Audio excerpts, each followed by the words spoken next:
Okay,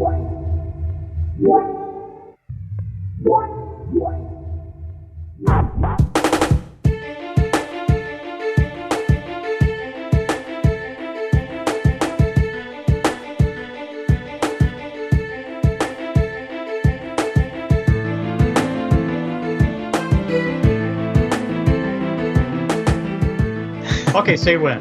When? Starting off in TCT fashion here. All set? Ready. A whole lot of awesome. Well, I tend to think we just acronymize it. OTF or OF. ODST. Oh, shush. POS. Point of sale? Well, that was random. If you've ever worked retail, that's what POS stands for. If you ever drive a car, it stands for something else.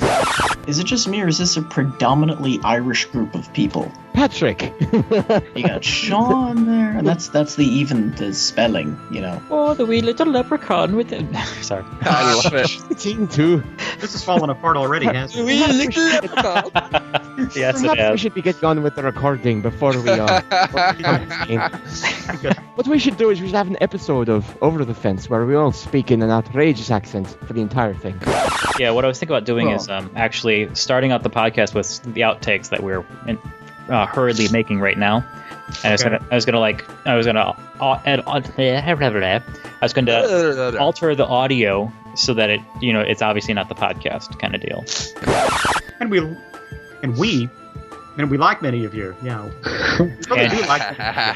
And we, like many of you. And we like let me start that. No, we like many of you. Not all. Just many. Not all. No. None of you, actually. No. Okay. All falls apart. 3, 2, 1. Schism was a booger. I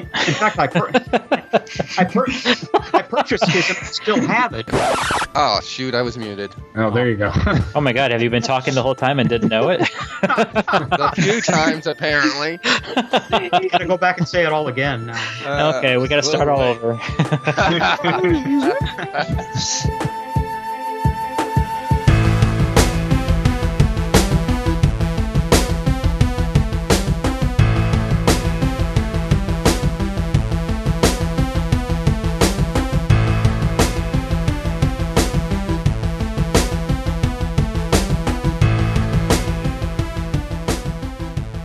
Welcome to the Cavern Today Over the Fence. The Cavern Today was originally conceived as a fan project surrounding Uru in specific and the Myst franchise in general, with its roots beginning in Until Uru. However, regrettably, Uru just isn't happening now, and while we at the Cavern Today wish Cyan all the best, whether we wanted to or not, we've all moved on to other pursuits in games and technology. Based on this progress, we at the Cavern Today present for you our Over the Fence production. We're fans of Myst and Uru adventure games, and we, like many of you, are fans of other games, other game genres, tech, and many other things that may, in some cases, only tangentially work into the aforementioned. So without further ado, we give you our Over the Fence Podcast 1. Joining us today are, and I must admit, we have decided to drop the Uru nicknames for the time being, so we'll be going with the real names. So Anthony is now known as Anthony. Yeah. Yep. Yo. Best hello ever. And also with us are Jonathan. Hello. That's right, formerly known as Janathus. And The Nick. Janathus. The Janathus. Also with us we have Nick, who used to be the team. Yeah, all the way from Australia. All It's the already way. tomorrow where he is. Yeah. You're in It's actually, tomorrow. What's it like? tomorrow. It's Yeah. pretty nice. It's better than yesterday, which will be your today, I assume. It's good to know. So we have something to look to. Okay. We also have Patrick, a.k.a. Maris. Hello. Hello. We have Sean, who formerly plied his trade as Drachmyth. Yellow. And last but not least is Jeff, who was known as Jeff. Jeff Wise. They don't need nicknames. And who are you? Oh, yes. I was known as Boag in the past and still am in certain circles, but I'm going by Griff these days, as I have for over 50 years now, and it seems to work well. Wow. All right, so let's talk about Magiquest Online, Cyan's new current project, shrouded in secrecy. They are very busily at work at it, and there's not a whole lot that can be said short of the fact that they are very much at work at it, and that It's coming along well. As far as we know, it's supposed to release sometime this fall, and that's based on the official Magic Quest website. When this fall, we don't know. Was there a screenshot on the site? I know that somebody at the Uru Obsession got a screenshot, but was it actually on the site? Not that I remember, but I haven't seen it in a few days. The screenshot I saw, if you go to the site, they play that video in the intro. It's actually in that video. Oh, okay. Okay, yeah. So there's a hint of a screenshot at least. The whole point of Magic Quest Online, for those who are unfamiliar with the concept, there are located in various parts of the United States Magic Quest sites, much like Chuck E. Cheese or something like that would be, where kids or adults or families can pay an admission fee, purchase an electronic wand, actually quite reasonably priced, and the premise is that they actually can act out in real life environments, magic quests essentially, where they are given a quest to follow, can seek out certain runes, for example, can take on dragons and folks like that in battle, simply by casting their wands at interactive objects in these environments, be it a video display or a physical object or something like that. The concept was proposed to Cyan Worlds to ask if they would be interested in taking it on as a virtual online version of Magic Quest, of the physical Magic Quest sites. And so that's what's actually happening. The concept is, as I understand it from their website, that points and runes and such that you accumulate in the virtual world will apply to the real Magic Quest locations and vice versa. So there is a continuity between the real world sites and the virtual Magic Quest. And that's basically it. You will, as I understand, find yourself in a realm which is equivalent to an age in Uru, for example, and will be greeted by the, say, the master of that realm via a video monologue. And he or she will describe the story and what you need to do in that realm to complete that part of the story and how to begin. You interact with the game. As I understand, I think it's supposed to be like the physical games in that your wand is your key to all of the interaction. And so it remains to be seen exactly how it works. I'm looking forward to when it releases, to tell you the truth. I'm just so curious about it, having looked at the Magic Quest website and read the hints of what Magic Quest Online might be like. So we're hoping it's very cool and hoping it's a big, big thing for Cyan. Whether it will bring us eventually Open Uru remains to be seen. Okay. As I understand, Cyan's plate is pretty full right now. Well, that's good for them, at least. Oh, my goodness, yeah. Maybe it'll be good for us in the long run, but who knows? We'll see. I think that this is a really cool thing to be dropped right in their laps, and I wish them all the best with it. Yes, and so do we. Yeah, it's a bunch of fine people. So, moving on, Nick thinks that adventure games are coming back into style. I would argue that adventure games never went out of style, but what's your take on it, Nick? Well, I mean, I think it's actually very interesting because one of the publications I write for actually did a recent feature on exactly this issue. And yeah, it's just very interesting to sort of see, I guess, the wide variety of, I guess, new current generation adventure games being released. And also, of course, there's been the much publicized LucasArts backlog that's been released on Steam, which includes a lot of older adventure titles. But True. I think it is, it's for some reason, maybe it was simply because of the success of Sam & Max, which I guess you could call the flagship re-release. And the catalyst for... Yeah. And obviously, like, Telltale have been kind of the torchbearers in this regard. Oh, yeah. Because they even did the Strong Bad game. Yeah. Yes, they did. Yeah, Not that good. Which was pretty fun, actually. Yeah. It was funny more than fun, I thought. Yeah, and I guess, after Sam & Max, they go, hang on, there's actually a market still for this kind of stuff. And so then it's kind of neat with the Tales of Monkey Island that just came out. I mean, the fact that Telltale is made up primarily of people who all left LucasArts adventure game production team. So they all used to make all those games. They're kind of coming back to their own franchises in a weird roundabout. Who's actually been playing Tales of Monkey Island?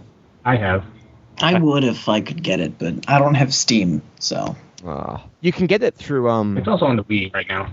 Is it? Yeah, they got the first 2 or 3 episodes up on the Wii. Too bad I don't have a Wii anymore. I think you can get individual episodes through Amazon as well, as far as I know. But I've also seen a lot of other similar, like, kind of point-and-click style adventure games come out, like another... I don't know if anybody knows of my friend showed me this sort of it was made for Steam. I think this Penny Arcade game that came out, and it's it's very not exactly appropriate for everybody, but it's like very much a point and click adventure game. So I've seen that more and more lately. Is the point. Did we mention that Tales of Monkey Island are also on the Xbox 360? Yep. Is it really? Wait, no, did we? Or they just released Sam & Max Season 2 on the 360. I don't think they have Tales of Monkey Island up there yet. I'm pretty sure Tales isn't on 360. But they're planning on releasing it there eventually. But we might not see that for another 5 or 6 months. And they named them now too. Each of the seasons, I think. What do they call the first one? Is Save the World, and the second one is Beyond Time and Space. Ooh. Yeah. You don't get much more kind of cosmic and dramatic than that, really. I thought I saw an advertisement for it on the Xbox 360. That's why I thought it was already there. Maybe it's coming. You're seeing all these games popping up in very weird places. There was the Indiana Jones game that came out on the Wii recently. The Wii version had the entire Indiana Jones and the Fate of Atlantis hidden as an unlockable in the game. And really? The Wii version outsold all the other versions because of that, because it was only on the, and I mean, people were buying the game just for Fate of Atlantis, because the other game's not really that great.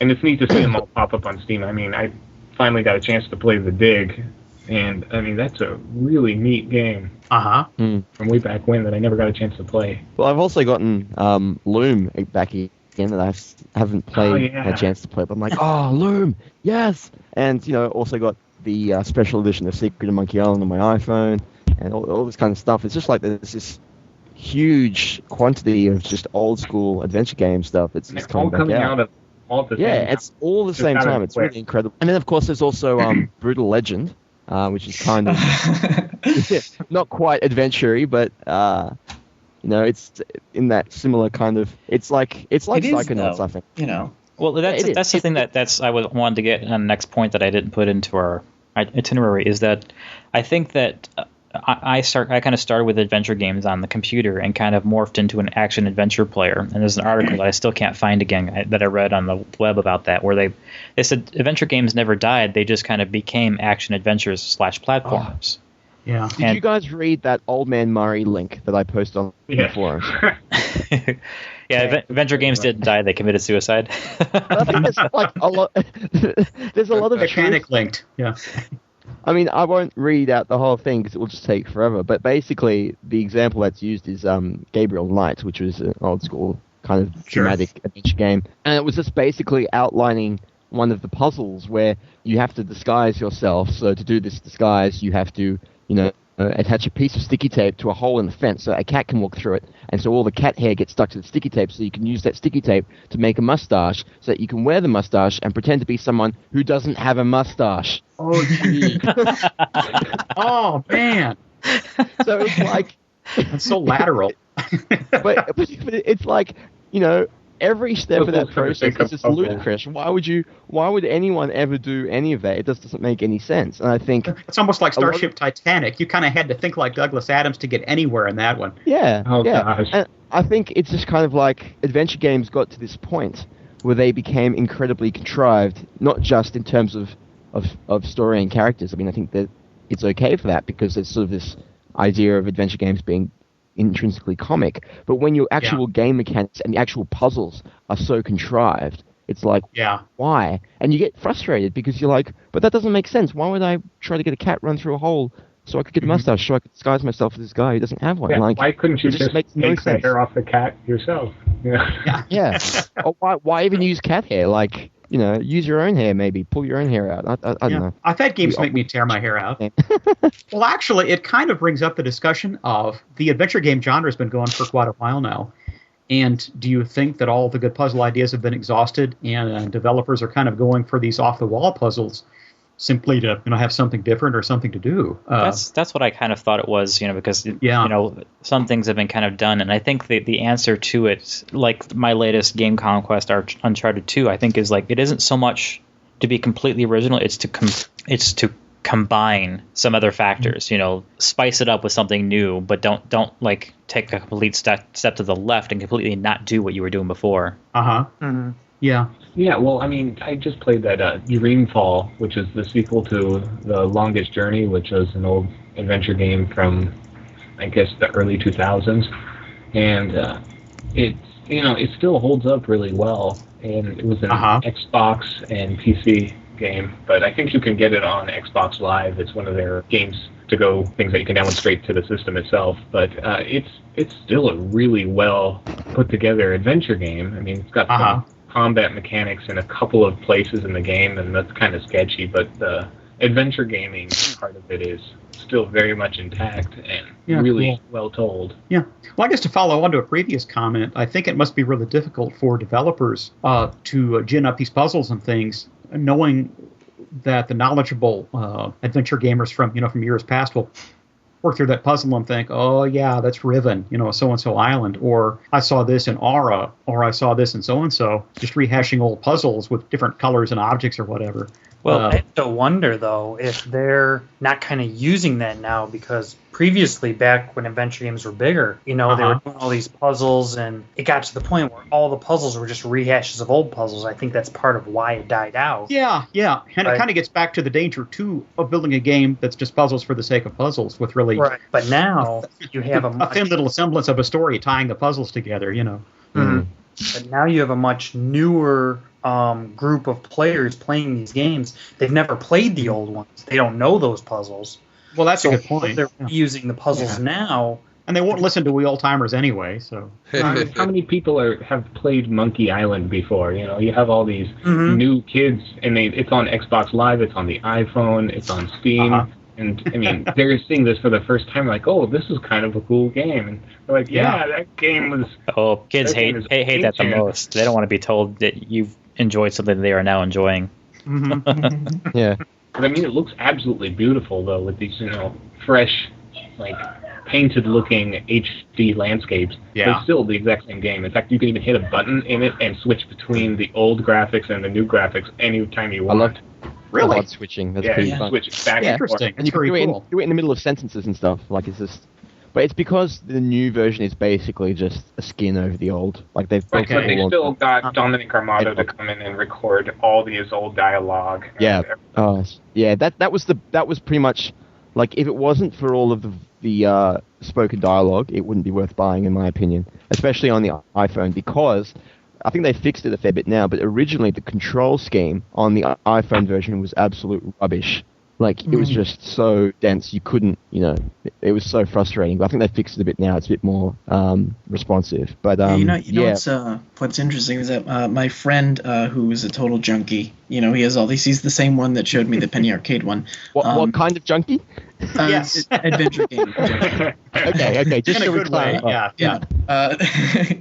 But anyway, point is, there were a bunch of us sort of over, and we're all sort of into this stuff. And he boots up his old copy of Monkey Island 3.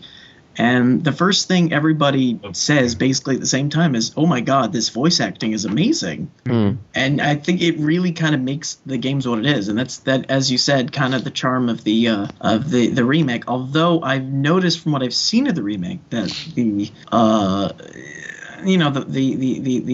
actual way they implement the voice acting is a little awkward because each phrase is broken up. So I thought the voice was very different. I checked the IMDb, and it's the same guy for Threepwood throughout the whole game series. Yep. But, the first one that I played, though, was the 3D one with Monkey Combat. Oh, that's the worst one. Yeah, I know. I know. Believe me, I know. But I thought, the intro to the game and the first, the demo that kind of covered Melee Island, I think it was the sound that the voice that he was doing was a lot different than the one I hear in this one. And I actually found the video capture of it on YouTube to compare, to be sure that it wasn't just me. Yeah, that the sound is very different between the two. I don't know if he was being coached differently in that game or not, and I'm noticing that since with the resurgence, I don't see any Escape from Monkey Island resurgence occurring. Although I would like to see Graham Fandango resurge. Oh gosh, yes. They should seriously just go back through their entire catalog, LucasArts, and redo every single game they ever made, essentially. Imagine how much money they would make. I'm sure they must be doing Monkey Island 2. They must be remaking Monkey Island 2 because Monkey Island 1 has done so well. There's been a lot of demand for them to release Monkey Island 3 on Steam. Yeah.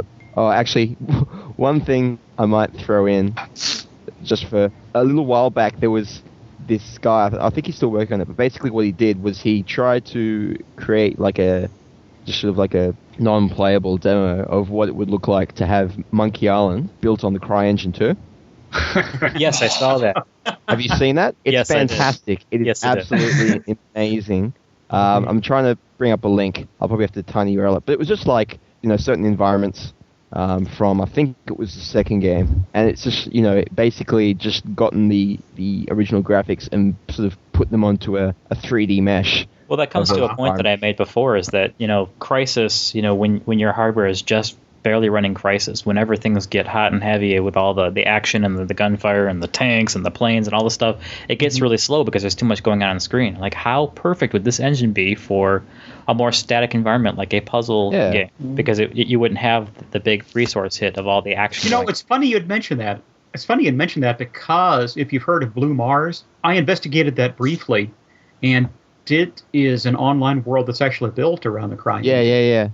Yeah, it's on their website. They're quick to point out that it's not a finished product so much as a development platform, wherein third parties can build their own worlds, kind of like a very sophisticated-looking Second Life. But they will presumably provide the tools, or at least the plugins, to allow third parties to build worlds in there.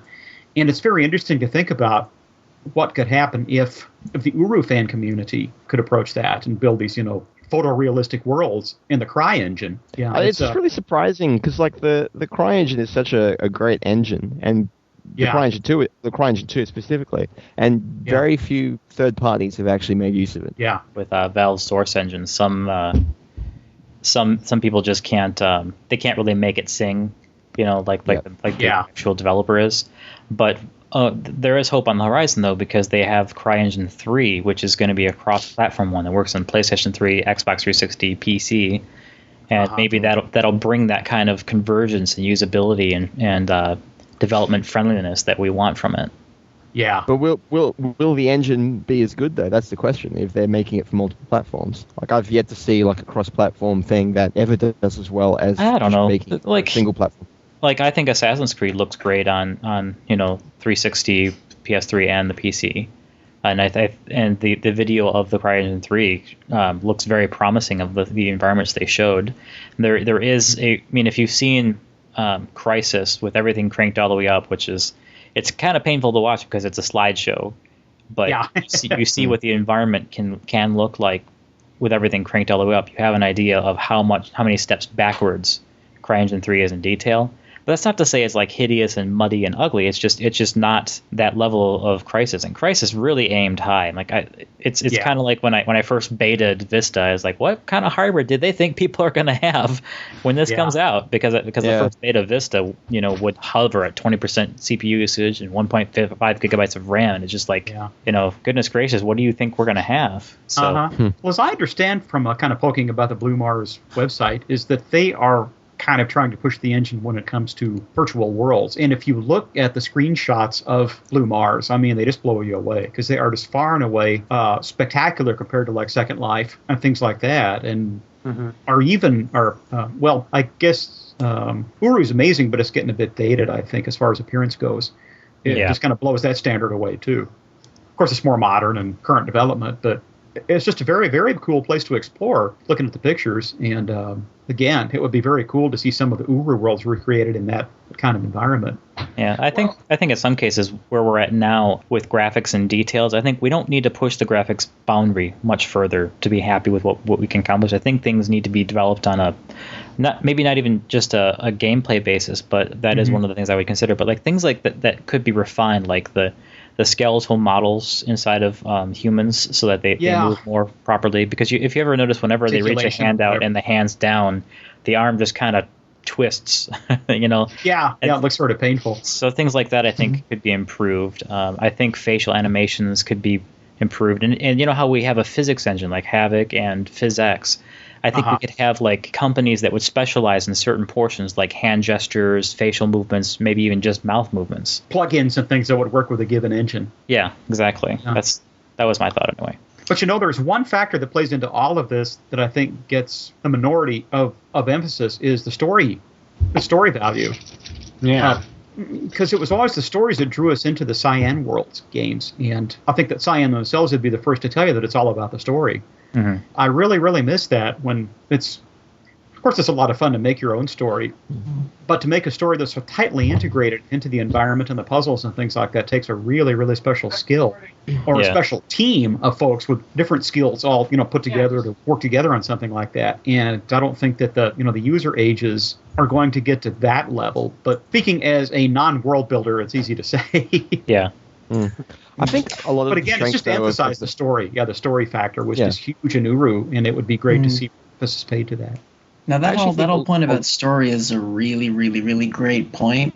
There's a story about when they developed the first Final Fantasy game, and the company, I don't remember what they were called at the time, probably Square something, but they were going downhill and they all thought this was going to be their last game. So they tried a different approach to their game, and I think it was the game director that said, well, maybe I'm not really good at designing game mechanics, but I sure as heck can tell a very good story, so why don't we just try to do that? And it worked, and now they're on 13. So yeah. And that sold phenomenally, and now there's, totally popular, and so success story. Well, I think part of the strength of the Myst games isn't so much the spoken story, but the unspoken story. Yes. You walk into an environment and it's very mystical and evocative, and you know that there's something there, but you never find out the backstory of a lot of these environments. But there's always that lure. There's something there, and that's what makes it so immersive, I think. It's just that there's all this lore that we never hear about or never see. And you never think to yourself that I've seen all there is to see here, because there was always something behind the scenes or around the corner or, Yeah, but you realize that everything's there for a reason. I mean, so many of these adventure games have these weird objects for no apparent reason, but the Myst games and Uru, all the objects there were there for some purpose, whether it was tied into the story or whether it was tied into the gameplay. Yeah. You knew it was important for some reason or other. Yeah. It's not that there weren't red herrings, but even they were very clever. Well, anyway, let's move on to a funny point here. High time. Nick and I were talking earlier, and I don't know how we got on Vegemite, but we did. And I guess Kraft has their own special Vegemite product in Australia. And it kind of reminded me of something I had seen lately on Dig. I guess there is a bacon jam product out there. And this has nothing to do with tech. It has nothing to do with games. But for some reason, a lot of gamers that I know always talk about bacon. I don't know what the tie is, but who doesn't love bacon? Come on. Well, your heart for one thing. But in any case, that's a lot. Is not a person. There's a lot to be said for bacon, pro and con. Let's So I thought putting it. Yeah, I thought I'd bring up the bacon jam just for Nick's benefit. So the bacon jam on bacon. It's really out there. Should we put the URL out there so folks can actually? Yeah, I've got it ready. It'll be in the podcast notes. Okay. So moving on again to technology. Nick, you're interested in the Kindle? I am, because very recently it's been announced that they're going to actually ship it on out here in the near future. There's been a kind of a bit of a buzz about that, and I've listened to other sources talking about the Kindle. Well, for listeners who don't know, Nick lives in Australia. I live in like the backwards part of the world where we still ride horses instead of driving cars and all that kind of stuff. There's nothing wrong with that. And where bandwidth has to do with belt sizes and less about that. Pretty much. But I was just wondering, obviously you guys have been in a market, in the States where there's been a lot more of that kind of market saturation of these e-readers. What are your opinions on, not necessarily the Kindle, but just e-readers in general? I can comment from previous experience. I don't own a dedicated reader per se, but back when I was using my Pocket PC quite a bit, I was downloading books from like the Gutenberg Project and things like that, and finding that I really, really did enjoy reading on it. I could read myself to sleep at night and could get all kinds of books that I wouldn't without the trip to the library or the bookstore. I could just browse and grab stuff, old, public domain books and things like that, but I like old books, so it worked out very well. And I think it would be all that much more effective with the Kindle. I don't know if I would use the Kindle to purchase new titles, because I am not a big reader of current novels and things like that anyway. Well, the Kindle also has the ability to read news and what have you, so it isn't just that. Yeah. And browse Wikipedia.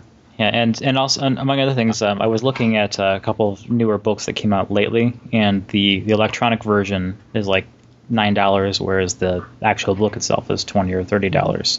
Yeah, it's kind of like buying digital music versus and CDs in a box. Yeah, and of course, with the Kindle, you would have umpteen amounts of books in there, whereas like to carry all those books in a backpack is impossible. Yeah. I was gonna say, coming from personal experience, so one of the reasons I think the whole ebooks thing is really a good idea is because I have broken many a bag in high school because of these giant, like 500-pound books that they give us to carry around that we a lot of times don't even use.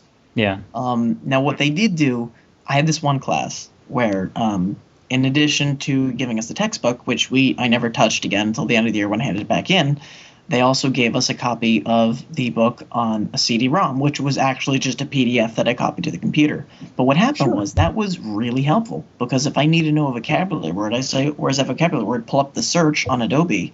There it is. So... Yeah, that's huge.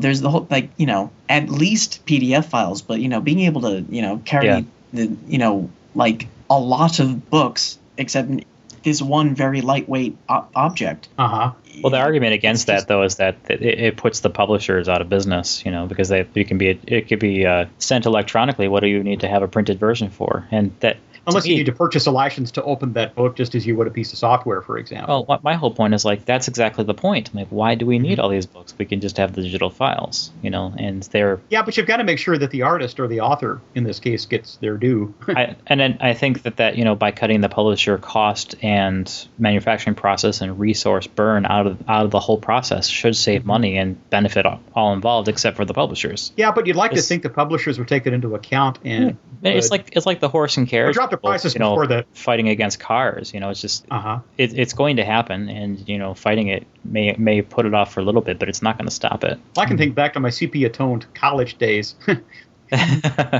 They actually everything was in sepia tones when you were. It was, yeah. Everything was actually brown. Wow. It was when color came in. All these colors. Then they invented color, and then everything suddenly was like, oh, hello, everything looks a bit different now. I helped with that, by the way, and it was really, really fun to be a part of. No, anyway, bicycling across campus with my book bag on my handlebars full of these big, heavy books. Anytime you hit a bump, you'd eject books. I had that happen once. Starting to know what that feels like. The books were too big to zip the cover of the bag over. Just to have all your textbooks on a Kindle and stuck in your backpack or something would really be something else. Yeah, even if you gave it a protective armor case, you still wouldn't be carrying anywhere near the weight that you would be with all those books. No. Yeah, the only thing is you look silly carrying around this little briefcase that it's paper thin. Yeah, no. Now, is the Kindle Wi-Fi, or does it have its own web access? Or it has Wi-Fi. Yeah, it supposedly has it has lifetime internet access, and that's part of what the cost comes from. Anyone seen the XKCD comic about the Kindle? No. About how he makes the joke of, because it gets internet all the time, you can always go on Wikipedia. It's basically like a real life version of the Hitchhiker's Guide to the Galaxy. Well, yeah. So. Consult the book. Yeah. So it shows one of the characters scratching off Amazon Kindle, and under it says The Hitchhiker's Guide to the Galaxy. So mostly harmless. They've got a new one, haven't they? The one by what's his name, Ian Colfer, who did the Artemis Fowl books. He's written. I actually got that in advance. They had it in my bookstore 3 weeks before it was supposed to come out. I don't know why, but I'm already halfway through it. It's. I know we're going off topic here, but it's really a fun read, even if you're familiar with the series at all. Before you start bashing, it's like, oh, you can't be Douglas Adams, but because a lot of people have been, but it's really an enjoyable read. It's no Adams, but it's really enjoyable. So interesting. I didn't know about that because I read all the Hitchhiker's books and thoroughly enjoyed the trilogy. Apparently, Starship Titanic.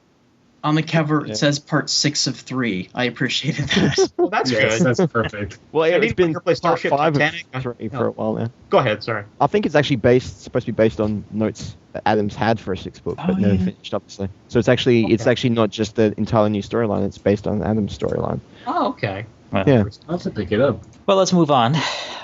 As we are Mist and Uru gamers, we have things that we like in other games. game genres and game types.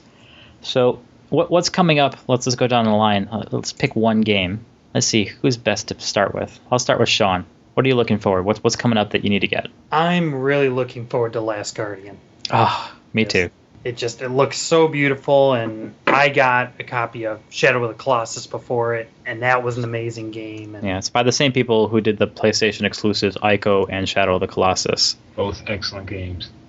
Yes. I never heard, Ico. They're talking about putting them on the PlayStation Network. Ooh, which means that Jeff Wise will buy a PlayStation 3 at that point. I might. All right, so what about you, Morris? What are you looking for? Sorry, Patrick. What are you looking forward to? Final Fantasy 13. It just looks absolutely gorgeous, and it looks like the gameplay is going to be really fun. It's going to have a very interesting story. You know, I've always been more or less a fan of what Square Enix has done, but, you know, now that I'm in college and actually have access to people's PS3s. No, but that's expanding it because we've talked about this, and what we're gonna do is we're gonna share it because we're gonna sort of take turns because it looks like a good enough game where even watching it is fun. So our plan is to have sort of sessions where levels and I'll play all the story parts. every Tuesday or so we all get together and we play through it. And, we switch after a while, and but I'm really looking forward to that. So what about you, Jeff? Dragon Age. BioWare's new RPG. Yes. Very much in the same vein as the old Baldur's Gate games that they made. Just looks epic. I thought, when I first heard the name of it, I thought it was going to be like an Oriental-focused RPG. And then I saw the screenshots, and it's because I read the novel that's supposed to be like a prequel to it, because they came out with a novel about a year ago. And it's funny because there's so many fantasy references. I mean, it's really much a Dungeons and Dragons style world. It's pretty blatant about that. Whereas their Mass Effect game was pretty much blatantly a Star Wars, Star Trek kind of world. I mean, it's just them taking on the fantasy genre as a whole and creating their own unique world in it, but still kind of applying all the conventions of classic high fantasy. Well, it doesn't matter either way. It's BioWare, so Yeah, and their storylines are really good, and you already know what kind of pedigree is stamped on that game. Exactly. Well, I actually was fortunate enough to have some hands-on time with Dragon Age. It was on the 360 that I played it on, and it was actually really interesting because, obviously these games always have a million spells that you can cast and a million different abilities, and so what they had is they had this kind of ring system where you hit your abilities menu and it brings up a big circle of different kinds of spells and stuff, and then you sort of go around and select all that, and it makes it a bit more simpler to do that on console, whereas on PC you just do what you normally do and click on the menu. They've obviously they've worked a lot on just making that work across all the platforms equally, which I think hopefully that bodes well for there's not going to be any really horrible port-like elements where it's just kind of it doesn't work on the platform. Well, I think Mass Effect was a proof of what they could do going to the PC from the 360. I think Mass Effect 2 is a bit more universal in terms of the interface, whereas there are actually very significant differences in terms of interface between PC Dragon Age and console Dragon Age.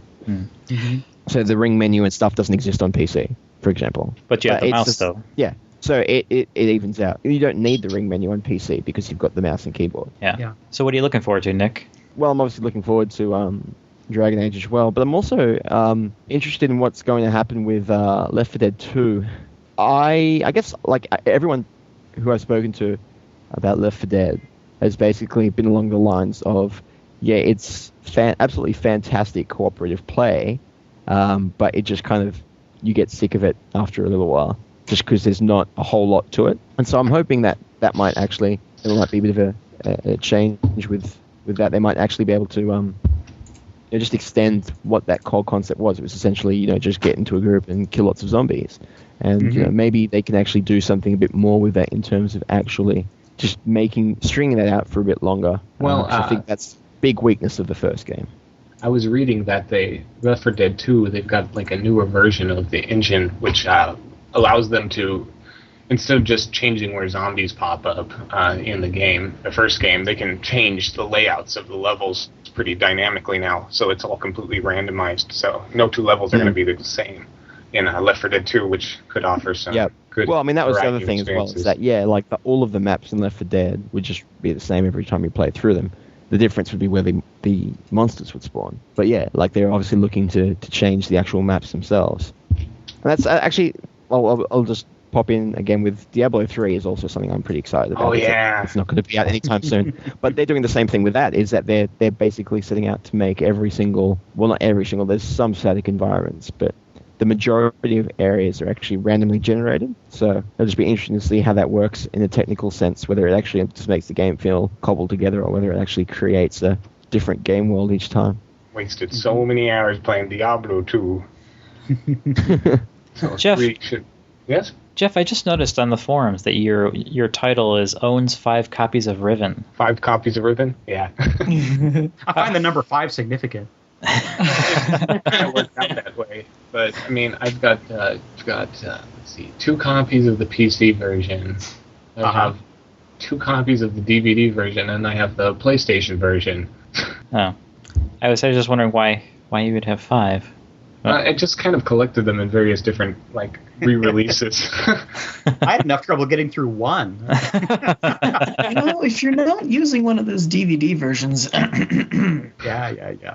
No, because I only have the old CDs, and those are basically, they don't work with anything anymore. So. The funny thing about the PlayStation port of Riven is actually really good. I mean, as far as you did something to the form, it looks pretty good for a television kind of resolution. Yeah. So, I mean, it's playable, but compare it to the PlayStation port of Myst, which I also have. It's a terrible port of a very simple game. But I mean, the funniest thing about Myst on PlayStation is that there's a pause button. What? You can hit pause, and it pauses the game. It's like... What's there to pause, really? Yeah. Oh, yeah. I mean, I could see if you were in Myst 3 with the roller coaster ride about pausing it, but... Yeah. It's not like Riven, it goes along at a breakneck speed. At least when I played it, it didn't. I remember trying to play at a friend's house the PlayStation port of Riven, and the entire time I was like, how do you put up with this? Because I was so used to the PC version. It's like, because you had to move the cursor with the one stick, and then, I don't remember. It was a long time ago. But I was always like, oh my god, how do you do this? And then it would have to load sometimes, and that was like a pain. Another apparently bad port is the Myst port to the DS, which disappointed me because I would always hope that they made Myst on the DS, and when it came out, it was apparently awful. And it was bad. I heard they added rhyme to it, though. They did. Yeah, I was excited about that. It's not 3D. Like, they took screenshots of real Myst, and they made it like a slideshow. Which makes sense. But Rhyme looks different because the Rhyme is rendered in Real Myst engine, and they just took screenshots from Real Myst. And it just seems really out of place with the rest of the game.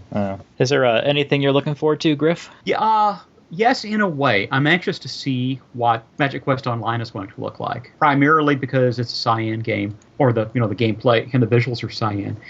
But just to see what they can do with a partner like Creative Kingdoms. It's kind of a different setup this time because in the past, when the story and all the visuals and gameplay were all up to cyan, in this case, the story and concept is coming from somebody else, and cyan is illustrating it primarily and providing the engine and the visuals. It should be interesting to see what happens with this teaming. And aside from that, it's really kind of hard to say. I still like periodically getting back into the older adventure games, the Dreamcatcher titles. So many. I was kind of disappointed when I played. I think I was probably most of the way into Aura, and it busted. And at one place where a character was supposed to respond, she didn't. And essentially, it was game over, And it took me a long time to get there with all kinds of puzzles solved and realms traveled and things like that. But suddenly I couldn't go any farther, so that was that. But I may get back into some of the other Dreamcatcher games just to enjoy those again, because I do. I think they're really a few good games. ones. Yeah, there are. A few stood out. I'd kind of like to try to get the PC version of Obsidian, which is an old title that was one of the most unreal, spectacular games I've ever played. And I think it's practically forgotten these days. But my goodness, what an experience that was! It was really, really surreal. It was presumably based on dream worlds, and it was very, very dreamlike. And I was very impressed that the creators were able to to take something as ethereal as a dream and can bring it into a game, and a very viable game at that, and still keep that dreamlike atmosphere to it. It really, really was very cool. I keep trying to convince myself to get back into GameTap simply to play some of the Dreamcatcher games there. Yeah, I was going to say they have Mysterious Journey in there, the second one, and I know Schism was unbelievably difficult, but Schism was a booger. In fact, I purchased Schism and still have it, only to say that it was one of those, even with the hints, it was almost impossible for me to get any further. It was one of those, like, even after I'd see the solution in the walkthroughs and things like that, I'd think, how in the world was I supposed to come to that conclusion? I felt that way about Myst 4. I never finished Myst 4. Yeah, I never did either. That one either. And I had the player's guide, and the game came with a player's guide built into the interface of it, so it didn't help. I pride myself in the fact that I got through Myst 4 without, like, cheating once. Like, the entire game, I didn't look at anything. I just had a notebook, and I was writing stuff down. And I go on the forums. I used to go on the forums, and I'd see everybody complaining. And in my head, I was going, ha ha, I can do it, and you can't. It's that jungle puzzle with the monkeys that got me. Yeah. For me, it was the crystal lock. And the particular part of the crystal lock was having to tune the gears underneath the crystal lock. I never got that far. That was what killed me. And I think there was a trick where the first slot wasn't 0, it was in fact number 1. And so I kept tuning it wrong because every switch was one number off, and I couldn't work out why it didn't work. Oh, man. It was so evil. Well, taking just a step back, the point I want to make about Mysterious Journey is that it was actually pre-rendered, or not pre-rendered. It was actually a 3D real-time engine. Yeah. And I played the demo, and it seemed a little obtuse, like Schism. But the nice thing about it is there's people there, so it gives you. Yeah. It connects you to the game more, I think, and it's not to say anything bad about it in Myst or Riven, but in games that don't put as much thought in their environments as Cyan has done. The people add the element of personality in the environment lacking in the So if you do GameTap, you have to tell me what you think of the Mysterious Journey 2. I'm looking at screenshots of it right now on Amazon, and yes, it looks very impressive. Yeah, it looks a lot like the pre-rendered version. It does not look substantially different to the point you're thinking, it's going to be taking such a step back. And I think we've reached a point where if they know what they're rendering and what they can do in the scene, they can probably dial things up to the point like that pre-rendered becomes less of a bonus versus the real-time renderings. Can you wander around freely in Mysterious Journey 2? Yes, at least you could in the demo. No kidding.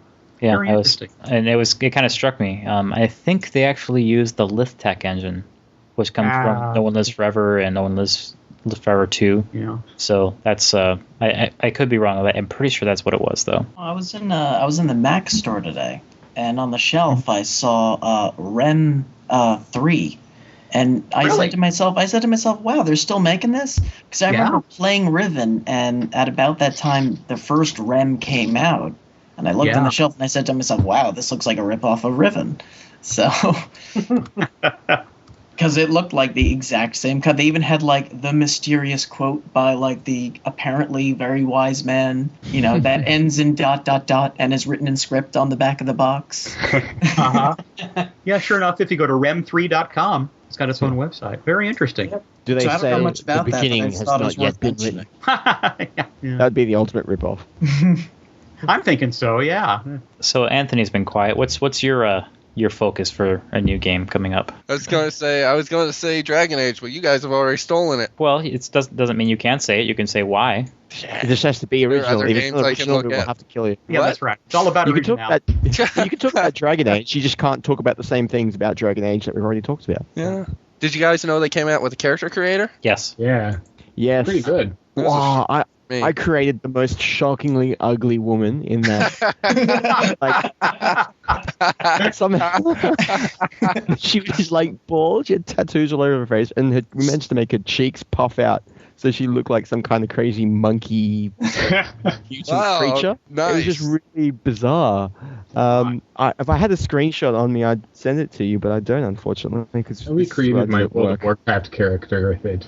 Yeah. Well, my choice for an upcoming game is Assassin's Creed 2. Of course. And if you would pick anything else. Now let's be clear. I work tech support for a living, and I've learned new levels of hatred for customers. And Assassin's Creed is your vent. Is that right? It's a release, yeah. And so what I have discovered is a newfound love for violent video games. And I remember the first one I started with was Fear 2, and I fired it up, and it was, and I have to be clear, in real life I cannot stand blood. I've had enough of sick animals with wounds, and my cat actually just got an infection from being bitten by something. I mean, this stuff is disgusting to me. In real life I have no stomach for this. In video games, blood working on my car. Yeah, in video games, bring on the gore. It's funny. Like when I played Fear 2, I was just so.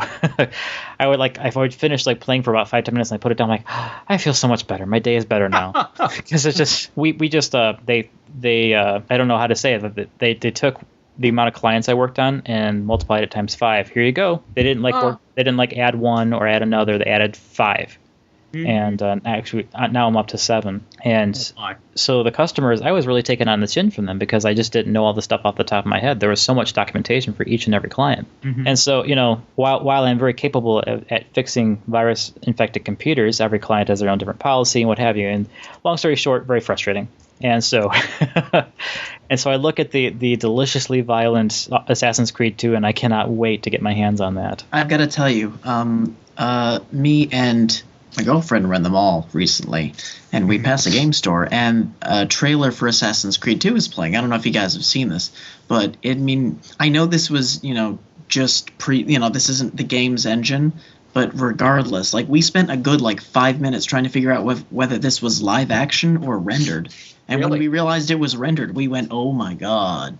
I know this is not actually the game engine, but they put an intense amount of care into even that. So yeah, it's very detailed. I guess I forget what the numbers were, but they drastically increased the staff between Assassin's Creed 1 and 2 to address all the problems everyone had with Assassin's Creed 1. So it's good. It's promised. It looks like it's going to be a promising game. So.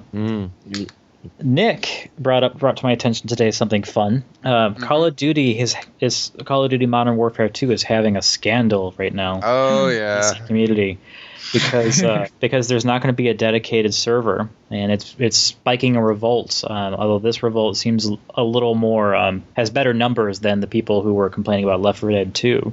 And there's a petition with 20,000 people protesting it. People swearing up and down they're going to cancel their pre-orders. Now, just to offer my humble opinion at the moment, to me, the Call of Duty 4 is only a single-player game, and so that the price increase for Modern Warfare 2 with no promise of a longer single-player game turns me off from it. So I already don't want the game because of that fact alone. The dedicated server is what has been said to set PC games apart from console games, where you can run your own dedicated server for either in your house on a LAN, or just with people in your local area, or have it hosted on a hosting solution of your choice, that kind of thing. And they're pretty much taking that completely out of the community's hands. So they can sell you downloadable content and nickel and dime you to death. Exactly. And and I think that was also one of the benefits of getting the PC game, is a lot of that stuff tended to come for free. And I guess the companies have just gotten greedy. What's your take on it, Nick? Well, I just find when Infinity Ward actually announced that they would be doing it as a matchmaking thing as opposed to allowing dedicated servers, it just seems ridiculous to me that they were trying to sell it as a good thing. It's like, hey guys, guess what? We're now allowing matchmaking for PC users as well. It's like, this is something that you want to have, right? And everyone's just like, are you kidding? We want to be able to have our own servers, and we want to be able to do those kind of matches. We don't want to have a centralized service. The other thing is that it's supposed to be heavily integrated with Steam, so it's very much driving towards that kind of centralized meeting place instead of having your independent LANs and small servers and things like that. It doesn't sound dissimilar to what Blizzard have been talking about with the new Battle.net, but I guess the difference is that I guess the people who play Call of Duty 4, there's much more of a clan focus and a sort of hardcore focus there, where people want to be able to have their own servers for their groups, and they feel like something's been taken away from them. Well, they're saying that VAC will negate mods too. Yeah, well, that's the other thing as well, is that people are being outraged that they're not going to be able to edit the game, which, is something that Modern Warfare has sort of benefited from. Which is one of the strong appeal of the PC version. Like that's one of the reasons to get Elder Scrolls 4 Oblivion for PC and not for the Xbox, because you get all these mods. I think a lot of PC gamers sort of feel that they're being sort of lumped into the console crowd, and they would like to have that kind of independence and those advantages that they have being on the PC platform. So, I mean, I think it's just, I could see the benefits of such a system, but I also think that, I mean, Infinity Ward really just didn't think it through when they decided to do that. Like, it should have been fairly obvious to them that if they did something like this, there would be a huge backlash. Well, it should be like anything they do on the PC. It should have the simple version up front and a switch you can flip or a console command you can put in that gives you the advanced stuff. Yeah, you should have...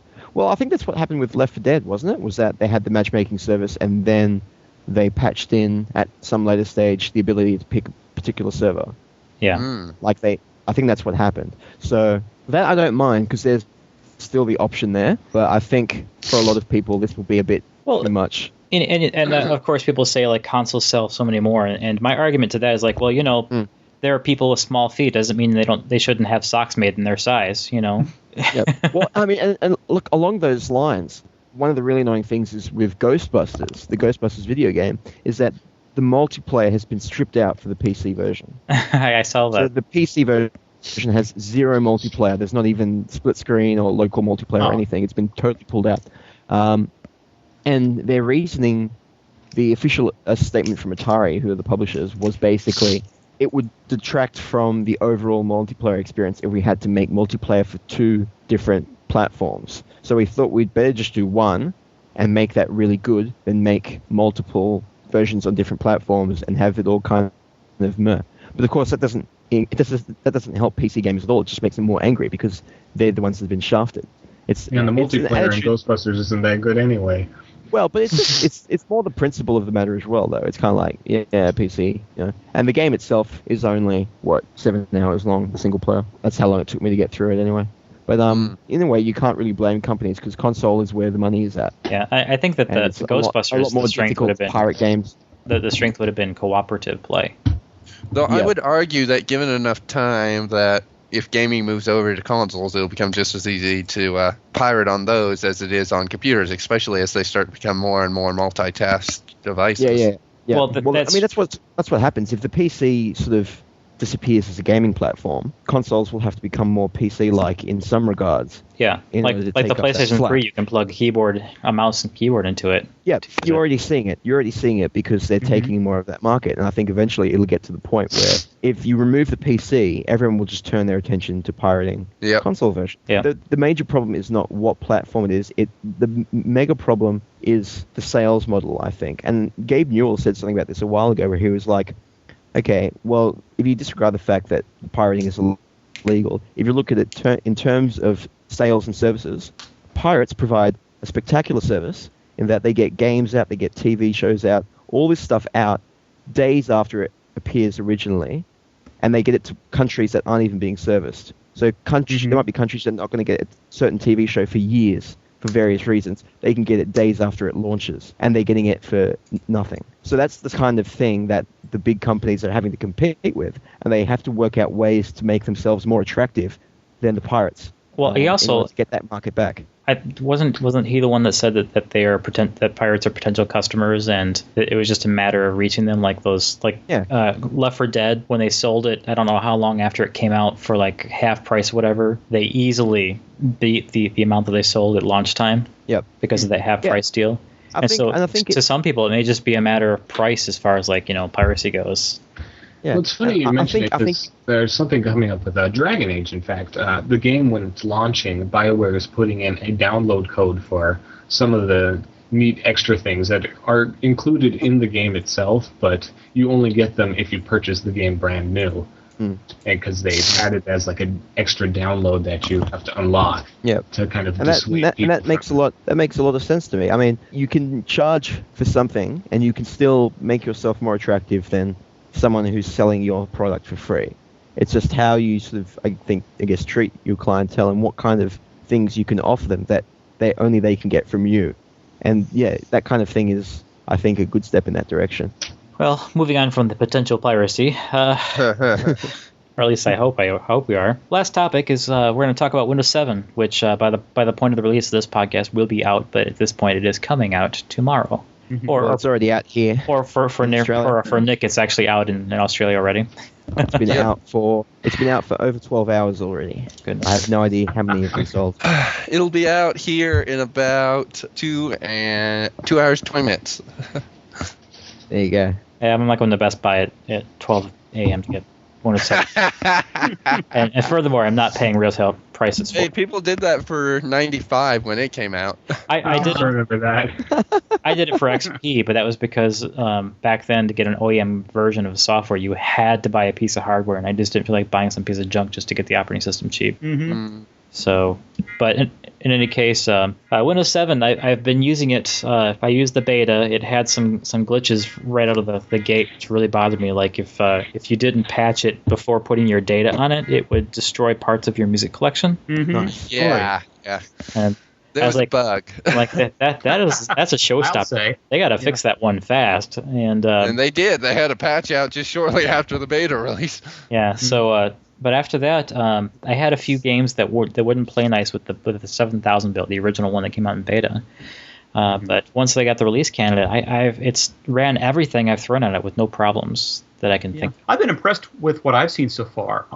I'm running Windows 7 on a second laptop that I have at work, and I think the machine is probably over 3 years old. And even though I've upgraded the RAM to 1 gig, it's handling Windows 7 very, very well. And I don't have any problems with it at all. I use it for pretty much everything, and it has had very few problems. It runs very quickly. It doesn't really overtax the system in any way that I can think of. So I can just imagine how it would perform on my desktop machine that's worlds beyond that, functionally. And also, what's nice for you is because Windows 7 is newer than your desktop machine. When you install it, it'll just recognize everything.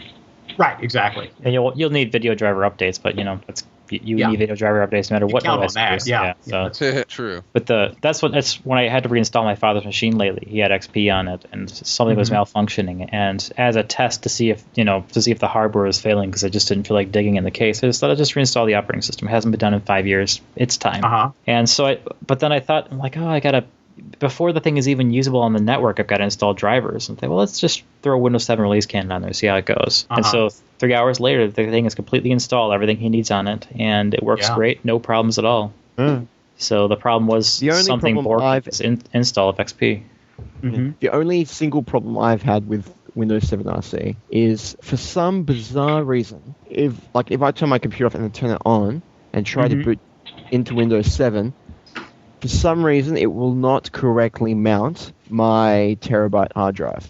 Okay, so my system, the drive where all my system files are, boots fine. My terabyte drive, where most of my big applications and games and stuff are all stored, will not mount. Okay, so I see it there, and if I try to open it, Windows will go, you need to format your drive. Blah blah blah. Is the terabyte internal? It's internal. The interesting thing is, if I then reboot into Linux, I have a dual boot with Ubuntu. If I boot into Linux, it will mount fine. If I then reboot from Ubuntu directly back into Windows 7, the drive mounts. So it's something to do with how Windows 7 unmounts the drive, I think. But I don't know what the problem is. I run into problems with that because if you bring up, I have 2 hard drives on my computer as well, and my other drive has Vista on it. And when I go into the Vista drive, it doesn't show all the folders immediately.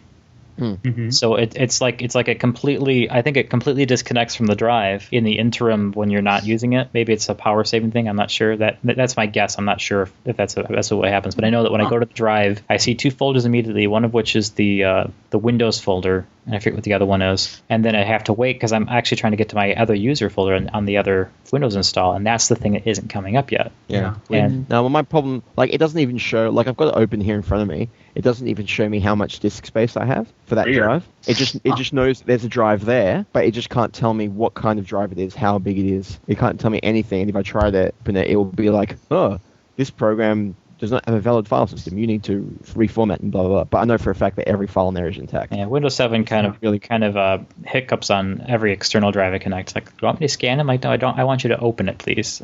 No. You really want to scan it? No, I don't. Oh, please, just scan it. Scan it. Come on. Stop telling me what I want to do.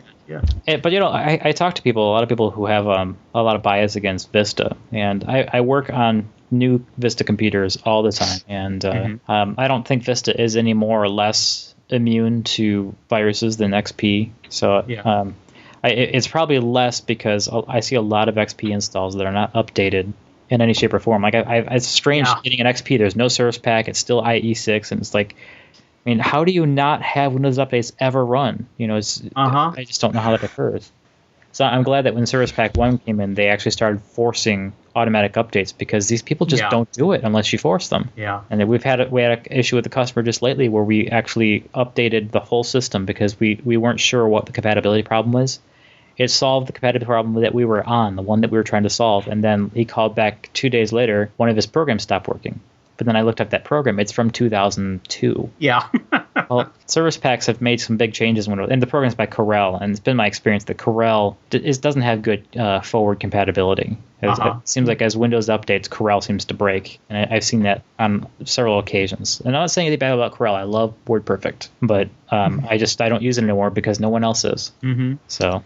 I just think even just the fact that, even just the name, the fact that they've gone back to their old convention of having the subtitle be a number and not like some sort of artsy, word, like XP, which was short for experience, and then Vista, which is, because when I first heard about Windows 7, I said, oh, okay, this must be the beta name, because I think what was Vista was like, Longhorn or something. Yeah. So I say, oh, it must be beta. And now it's actually coming out. I'm like, oh, it's not just the beta name. That's what it actually is. That's actually kind of fishy because back in going back to like Windows 95 / the NT4 era, NT had a number. But when they went to NT5, they called it Windows 2000. Yeah. And then they went to NT 5.1, they called it XP. But Windows 2000 was supposed to be what XP ended up being. Windows 2000 was supposed to be the end of the Windows 98 / 9X kernel, and everything was going to be on the NT kernel. So it was going to be 32-bit specific. But I guess it was just too early for the market. So XP is graphically very different than 2000, but the underpinnings are largely very similar because the versions are so close. The reason that's important though is that because Vista is NT6 and Windows 7 before they decided to rename it NT7 was like 6 point something. I forget if it was 3 or 5, but yeah. So it's the return to the number still isn't returning to the number. That was my whole point of saying all that. Yeah, but even so, it makes more sense in using the year. Because it takes only a few months before the name of the product is obsolete. Yeah. Even though you continue to use it for a long time, the name, simply says, I'm old. I would just wish they would just, pick one and stick with it. Because I'm getting so sick of software that's, like the Norton's 360, and now it's Norton 2009. But I used to have Norton 2003 and 2004. I'm like, pick one and stick with it. I had that Corel problem. It was Corel Photo something 6, and now they're on Paint something Pro 2010. So it's hard to tell how many revisions have happened in the middle there because maybe this. Or if it's even the same product. Yeah, so this thing could be like one version ago, or it could be 10 versions ago. I don't know. It's hard to tell. So. That's what Wikipedia is for. Yes. You shouldn't have to do research though to find out what version of the product you're using. Yeah. Well, all I know is the system specs on that Corel thing said you needed 2000 or XP. And since it didn't say XP Service Pack 1 or Service Pack 2, I have to assume it was before the Service Packs, which means that it's old enough that it's time to replace that software. Yeah. And some customers, they don't like that news. Like I've had a customer call up and he had Windows 98 on his computer. I'm like, all right, your computer software, it's way too old. Nothing we have supports your software. And he's like, well, it still runs fine. I'm like, I'm sure it does. So that's about it. We're at the end here. Yeah, sure. Just to say that it's great to be back in the saddle. And while this isn't quite TCT as we knew it, it's the same team, it's the same dedication, and I hope that we'll have many more wonderful things to talk about, hopefully from Cyan, but we'll take it as it comes. And from all of us to all of you, this is The Cavern Today, Over the Fence. Until next time.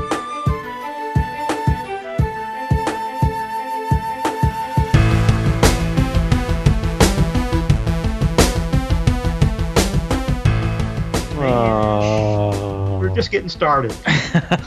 Yeah, we haven't even hit 2 hours yet. Through the magic of post-production, we'll be about 25 minutes, I think. Okay. We all get about one word in. Yeah, Sean's been quiet, and Anthony's probably working on his college project and decided to be muted over there, and I guess that kind of works out. But that doesn't mean that that'll fly all the time. You have to talk, Anthony and Sean. Don't make me come over there. Over the fence. Over the fence. It's all so new to me. Yeah. We're all new at this. So you got the fence here, and then the guy going over here, and okay. Must be noise. Makes sense. Although we're not recording now, are we? No, the recording is still running. Yeah. I think he's gone to sleep. But it's not going to go into the... As far as you know. How do you know? Unless Janathus puts it in there. Oh, I don't claim to be the greatest at accents. And if that's what you're... The Charlie Chan episode. Yes. Goodbye, Patrick. Click. Off you go. So says Mr. the Janathus, whatever prefixes. Sir Janathus. Alright. Adios. Yeah, tuck yourself in. Nice talking to you all again, by the way. Yeah, it's been a long time. Yeah, nice to be back in the saddle. Yeah. Alright, talk to you guys later. Bye-bye. All right. Bye. Take care. Bye. Bye. Bye.